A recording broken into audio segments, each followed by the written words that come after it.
When Emily Carter moved to Chicago at 23, she believed the hardest part of her life was already behind her. Growing up in a small town in Ohio, she had watched her single mother work double shifts just to keep the lights on. Success wasn't handed to Emily. It was earned. One scholarship, one sleepless night, one rejection email at a time. So when she finally received the offer letter from a prestigious marketing firm in downtown Chicago, she cried. Her first day felt like a movie scene. The glass building reflected the morning sun like a promise. People in tailored suits walked with confidence. The reception area smelled like expensive coffee and ambition. Emily adjusted her blazer, took a deep breath, and stepped inside. Her boss, Daniel Reynolds, was well known in the company. Smart, influential, connected. The kind of man who remembered everyone's name and always smiled just enough to seem genuine. "Emily, right? I've heard good things," he said, shaking her hand slightly longer than normal. At first, she thought nothing of it. The first few weeks were intense but exciting. She stayed late to impress. She volunteered for extra projects. She wanted to prove she belonged there. Then the compliments began. "You're not just smart, you're different. You bring a certain energy to the room. You should sit closer to me in meetings." They were subtle, easy to dismiss, easy to doubt.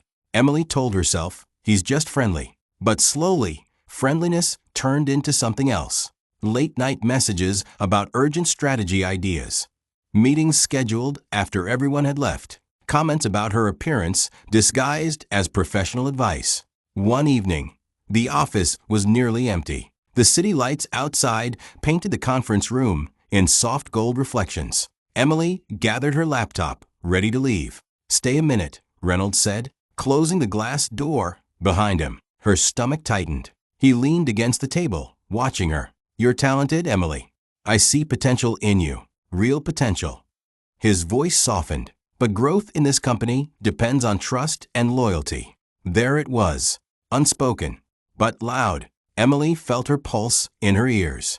She thought about her rent, her student loans, her mother telling everyone back home how proud she was. For a moment, fear whispered, "Stay quiet. Play along. Survive." But something stronger rose inside her. Dignity. She stepped back. "I'm here because of my work," she said, her voice steady despite her shaking hands. Nothing else. The room went silent. His smile faded, not angry but cold. "You're misunderstanding me," he replied smoothly. "Be careful not to misinterpret opportunities." That night, Emily didn't cry. She researched. She documented. She saved emails, screenshots, calendar invites, patterns. She noticed she wasn't the first. There were rumors, quiet resignations, transfers, uncomfortable glances between female employees.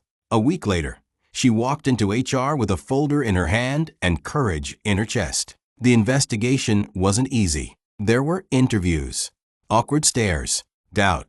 Some colleagues avoided eye contact. Reynolds denied everything, of course. But evidence doesn't disappear just because someone powerful wants it to. Other women came forward. The friendly messages suddenly looked different under legal review. 2 months later, the company announced leadership restructuring. Daniel Reynolds was no longer with the firm. No dramatic applause. No public scandal. Just a quiet removal. Emily expected backlash. Instead, she received something surprising: respect. Senior management thanked her privately, not for causing trouble, but for protecting the company's integrity. 3 months later, she was promoted to project lead. On the day she moved into her new office, one with a wide window overlooking Chicago's skyline, she stood there remembering that night in the conference room.